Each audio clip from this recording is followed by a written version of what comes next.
আমি এখানে 5-6 মতো মাছের মাথা নিয়েছি, নিয়ে মাথাগুলোকে ধুয়ে ভালো করে লবণ আর হলুদ মাখিয়ে নিচ্ছি। লবণ আর হলুদ দিয়ে ভালো করে ম্যারিনেট করে নিচ্ছি।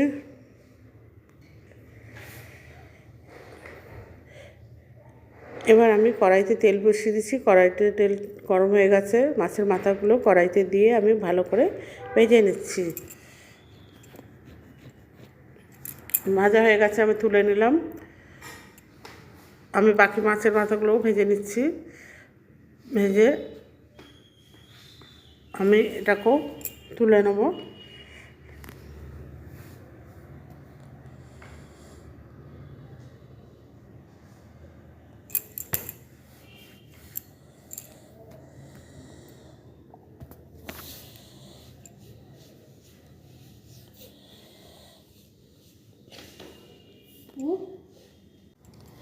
এবার এই মাছগুলো ভাজা হয়ে গেছে, আমি তুলে নিচ্ছি।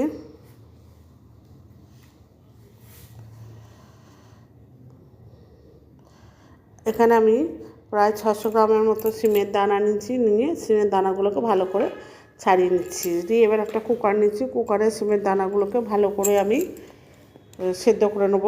এই সিমের দানার ডাল ভীষণ ভীষণ টেস্টি হয়। আমি মাছের মাথা দিয়ে করছি। এটাকে আমি লবণ দিয়ে একটু সেদ্ধ করে নেব, 2টো সিটি দিয়ে।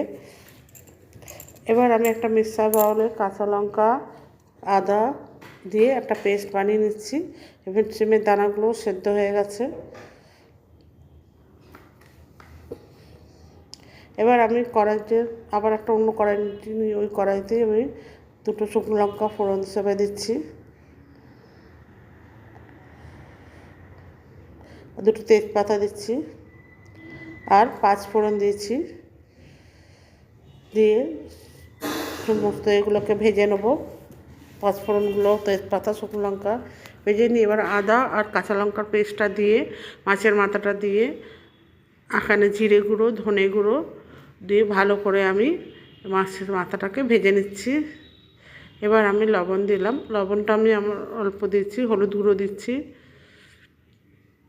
এবার একটু জল দিয়ে আমি ভালো করে নেড়ে দিলাম।